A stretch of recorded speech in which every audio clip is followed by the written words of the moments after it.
News Malayalam big breaking. മണിക്കൂറുകൾ മാത്രം ശേഷിക്കെ നിമിഷപ്രിയയുടെ വധശിക്ഷ മരവിപ്പിച്ച് യമനിലെ ക്രിമിനൽ കോടതി. കാന്തപുരം AP അബൂബക്കർ മുസ്ലിയാരുടെ നിർദ്ദേശപ്രകാരം സൂഫി പണ്ഡിതൻ ഷൈഖ് ഹബീബ് ഉമറിന്റെ പ്രതിനിധികൾ നടത്തിയ ചർച്ചയിലാണ് നിർണായക തീരുമാനം. മനുഷ്യൻ എന്ന നിലയിലാണ് ഇടപെടൽ നടത്തിയതെന്ന് കാന്തപുരം പറഞ്ഞു. മനുഷ്യത്വവും സാഹോദര്യവും തുളുമ്പുന്ന സുമനസ്സുകളുടെ അക്ഷീണ പ്രയത്നത്തിന്റെ ഫലമാണ് തീരുമാനമെന്ന് മുഖ്യമന്ത്രി പ്രതികരിച്ചു. ശിക്ഷ മരവിപ്പിച്ചെന്ന ആശ്വാസ വാർത്ത ആദ്യം പ്രേക്ഷകരെ അറിയിച്ചത് ന്യൂസ് മലയാളമാണ്. ഇന്ത്യയിലെ നയതന്ത്ര നീക്കങ്ങൾ ഫലം കാണാതെ നിശ്ചലമായ ഘട്ടത്തിലാണ് നിമിഷപ്രിയ കേസിൽ കാന്തപുരത്തിന്റെ ഇടപെടലുണ്ടാകുന്നത്. യമൻ പൗരൻ തലാൽ അബ്ദുൽ മഹദിയെ കൊലപ്പെടുത്തിയ കേസിൽ ജിനായത്ത് കോടതിയാണ് നിമിഷപ്രിയയ്ക്ക് വധശിക്ഷ വിധിച്ചത്. നിമിഷയുടെ അമ്മയ്ക്കും ആക്ഷൻ കൗൺസിൽ ഭാരവാഹികൾക്കും പ്രതീക്ഷ അസ്തമിച്ച ഘട്ടത്തിലാണ് വിഷയത്തിൽ കാന്തപുരം ഇടപെടുന്നത്. 48 മണിക്കൂർ തികയും മുൻപ് ശിക്ഷ മരവിപ്പിച്ചു എന്ന പ്രതീക്ഷയേകുന്ന വാർത്തയാണ് എല്ലാവരെയും തേടിയെത്തിയത്. കാന്തപുരവുമായി അടുത്ത ബന്ധം കാത്തുസൂക്ഷിക്കുന്ന ഷെയ്ഖ് ഹബീബിന്റെ ഇടപെടൽ കേസിൽ നിർണായകമായി. ജനങ്ങൾക്ക് നന്മ ചെയ്യൽ കർത്തവ്യമാണെന്ന ബോധ്യത്തിലാണ് ഇടപെട്ടതെന്നും വധശിക്ഷയ്ക്ക് പകരം കൊല്ലപ്പെട്ടയാളുടെ ബന്ധുക്കൾക്ക് ദിയാദനം നൽകി പ്രായശ്ചിത്തം നടത്താൻ ഇസ്ലാമിൽ വ്യവസ്ഥയുണ്ടെന്നും കാന്തപുരം പറഞ്ഞു. മനുഷ്യൻ എന്ന നിലക്ക് വളരെയധികം പ്രാധാന്യം കൽപ്പിക്കുന്ന മതമാണ് ഇത്. അവിടെയുള്ള പണ്ഡിതന്മാരോട് പറയുമ്പോൾ അവർക്ക് പെട്ടെന്ന് മനസ്സിലാകുന്നതും അവർ അംഗീകരിക്കുന്നതും ആണ്.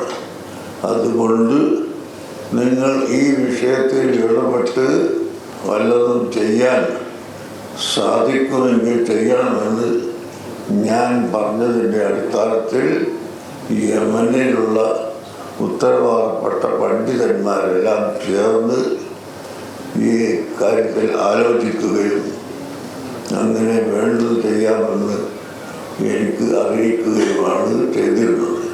ചർച്ചകൾ പുരോഗമിക്കുന്നതിനിടയിൽ കൊല്ലപ്പെട്ട തലാലിന്റെ കുടുംബാംഗങ്ങൾക്കിടയിൽ അഭിപ്രായ വ്യത്യാസങ്ങളുമുണ്ടായി. യുവാക്കളടങ്ങിയ ഒരു വിഭാഗം ശിക്ഷാവിധി നടപ്പിലാക്കണമെന്ന തീരുമാനത്തിൽ ഉറച്ചുനിന്നപ്പോൾ മറ്റൊരു വിഭാഗം ദിയാദനം സ്വീകരിച്ചുകൊണ്ട് നിമിഷപ്രിയയ്ക്ക് മാപ്പ് നൽകണമെന്നാവശ്യപ്പെട്ടു. തലാലിന്റെ കുടുംബാംഗങ്ങൾക്കിടയിൽ ഏകാഭിപ്രായം ഉണ്ടാക്കിയെടുക്കാനുള്ള ശ്രമത്തിലായിരുന്നു ഹബീബ് ഉമറിന്റെ പ്രതിനിധികൾ. ഇന്നലെ രാത്രിയോടുകൂടി തന്നെ ആശാവഹമായ തീരുമാനം കാന്തപുരത്തെ ഹബീബ് ഉമറിന്റെ പ്രതിനിധികൾ അറിയിക്കുകയും ചെയ്തിരുന്നു. SYS SSF എന്ന് പറയുന്ന പ്രസ്ഥാനം എന്നും സമൂഹത്തിനും സമുദായത്തിനും രാജ്യത്തിനും ഗുണകരമായത് എന്തുണ്ട് അത് ചെയ്യുക എന്നുള്ളതാണ്. ഏതായിരുന്നാലും കിട്ടിക്കൊണ്ടിരിക്കുന്ന വാർത്ത മിക്കവാറും അത് ഒഴിവായി കിട്ടും എന്ന് തന്നെയാണ്. അതിലുള്ള ശ്രമം തകൃതിയായി നടക്കുന്നുണ്ട്. അതിനുവേണ്ടി മഹാനായ ഇന്ത്യൻ ഗ്രാൻഡ് മുഫ്തി സുൽത്താൻ കാന്തപുരം ഉസ്താദ് ശക്തമായി പ്രസ്ഥാനം ഒന്നിച്ചിടപെടുന്നു. ഇനി ബ്ലഡ് മണ്ണ് കൊടുക്കേണ്ടി വന്നാൽ അതെല്ലാവരും ഒത്തൊരുമിച്ച് ആ നിമിഷപ്രിയ നമ്മുടെ നാട്ടിൽ വന്ന് നമുക്കൊന്ന് ആസ്വദിക്കാൻ കഴിയണം, സന്തോഷിക്കാൻ കഴിയണം. ഈ ഗതി ലോകത്താർക്കും വരരുത് എന്നാണ് ഞങ്ങളെല്ലാവരുടെയും പ്രാർത്ഥനയും ഞങ്ങളെല്ലാവരുടെയും ആഗ്രഹവും. വടക്കൻ യമനിലെ ദമറിൽ ഹബീബ് ഉമറിന്റെ പ്രതിനിധികളുടെ നേതൃത്വത്തിൽ നടന്ന ചർച്ചയിൽ ഭരണകൂട പ്രതിനിധികളും തലാലിന്റെ സഹോദരനും ഗോത്രത്തലവനുമായിരുന്നു ആദ്യഘട്ടത്തിൽ പങ്കെടുത്തത്. ഇന്ന് നടന്ന ചർച്ചയിൽ കൊല്ലപ്പെട്ട തലാലിന്റെ അടുത്ത ബന്ധുവും ഹുദൈദ സ്റ്റേറ്റ് കോടതി ചീഫ് ജസ്റ്റിസും യമൻ ഷൂറ കൗൺസിലിന്റെ അംഗവുമായ അമീൻ പങ്കെടുത്തതും വഴിത്തിരിവായി. നല്ല വാർത്ത കേട്ടതിൽ സന്തോഷമെന്ന് നിമിഷപ്രിയയുടെ ഭർത്താവ് ടോമി ന്യൂസ് മലയാളത്തോട് പ്രതികരിച്ചു. ഇതിനകത്ത് കഷ്ടപ്പെടുന്ന ഒരുപാട് ആൾക്കാരുണ്ട്. അവർക്കൊക്കെ ഒരു നല്ലൊരു വാർത്ത കിട്ടിയതിൽ സന്തോഷമുണ്ട്. ഒരു മനസമാധാനം അത് നമ്മൾ ആഗ്രഹിക്കുന്നു. നമുക്കത് ലഭിച്ചുകൊണ്ടിരിക്കുന്നു.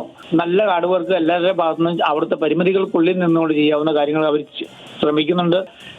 ദൈവം എന്ന് പറഞ്ഞ ആൾ മാത്രമൊന്നല്ല, നമ്മൾ ചെയ്യുന്ന പ്രവൃത്തിക്കും എന്തെങ്കിലുമൊക്കെ ഗുണം ദൈവം തരും എന്നുള്ള പ്രതീക്ഷയിലാണ്. കാരണം തന്നെയല്ല എല്ലാവരും ഹാർഡ് വർക്ക് ചെയ്യുന്നുണ്ട്. അതിന്റെ ഫലങ്ങളാണ് വന്നുകൊണ്ടിരിക്കുന്നത്. കാന്തപുരത്തെയും നിമിഷപ്രിയയ്ക്ക് നീതി ലഭിക്കുന്നതിന് വേണ്ടി പരിശ്രമിക്കുന്ന ആക്ഷൻ കൗൺസിൽ ഉൾപ്പെടെയുള്ള എല്ലാവരെയും അഭിനന്ദിക്കുന്നുവെന്ന് മുഖ്യമന്ത്രി പിണറായി വിജയൻ പറഞ്ഞു. നിയമപരമായ എല്ലാ തടസ്സങ്ങളും മറികടന്ന് നിമിഷപ്രിയയുടെ മോചനമുണ്ടാകുമെന്ന വാർത്തയ്ക്ക് വേണ്ടി ഇനി കാത്തിരിക്കാമെന്ന് പ്രതിപക്ഷ നേതാവ് VD സതീശനും പ്രതികരിച്ചു. എല്ലാവരുടെയും കൂട്ടായ പരിശ്രമത്തിന്റെ വിജയമെന്ന് ചാണ്ടി ഉമ്മൻ MLA പറഞ്ഞു. ഇനിയും കാര്യങ്ങൾ ദൈവത്തിൻ്റെ അനുഗ്രഹം കൊണ്ട് ഒരു പൂർണ്ണതയിലെത്തും. നിമിഷപ്രിയ തിരിച്ച് മലയാളത്തിൽ വരും എന്നുള്ള വിശ്വാസമുണ്ട്. കാരണം കൂട്ടായ ഒരു പരിശ്രമം, അതിനകത്ത് ആദരണീയനായ ഗവർണറിൻ്റെ പങ്ക് വളരെ വലുതാണ്. അതുപോലെ ആദരണീയനായ കാന്തപുരം അബൂബക്കർ മുസ്ലിയാർ അവർ അദ്ദേഹത്തിൻ്റെ വലിയൊരു പങ്ക്, അതുപോലെ തന്നെ ബിസിനസ്മാൻ സാജൻ ലത്തീഫ് അദ്ദേഹം ഇതിനകത്ത് കഴിഞ്ഞ കുറച്ച് ദിവസമായി ഞാനുമായിട്ട് കമ്മ്യൂണിക്കേഷൻ ഉണ്ടായിരുന്നു. എല്ലാവരുള്ള നന്ദി ഈ അവസരത്തിൽ അറിയിക്കുകയാണ്. ഇങ്ങനൊരു മോചനത്തിൻ്റെ ഒരു കത്ത് അല്ലെങ്കിൽ ഓർഡർ അവിടുന്ന് കിട്ടുവാൻ, അല്ലെങ്കിൽ താൽക്കാലമെങ്കിലും ഇതൊന്ന് നീട്ടിവെക്കുന്ന ഒരു ഓർഡർ കിട്ടുവാൻ സാധിച്ചതിൽ അതിയായ ചാരിതാർത്ഥ്യം. പ്രതീക്ഷ അവസാനിച്ചിരുന്ന നിമിഷപ്രിയയുടെ കേസിൽ ഏറെ ശ്രദ്ധേയമായ ഇടപെടലാണ് കാന്തപുരം AP അബൂബക്കർ മുസ്ലിയാർ നടത്തിയിരിക്കുന്നത്. വ്യവസ്ഥാപിതമായ ഭരണ സംവിധാനങ്ങളൊന്നുമില്ലാത്ത യമനിനകത്ത് കാന്തപുരം നടത്തിയ ഇടപെടൽ ചരിത്രത്തിൽ രേഖപ്പെടുത്തുമെന്ന് ഉറപ്പാണ്. കോഴിക്കോട് നിന്ന് അനിൽ കാസേദ്, ന്യൂസ് മലയാളം.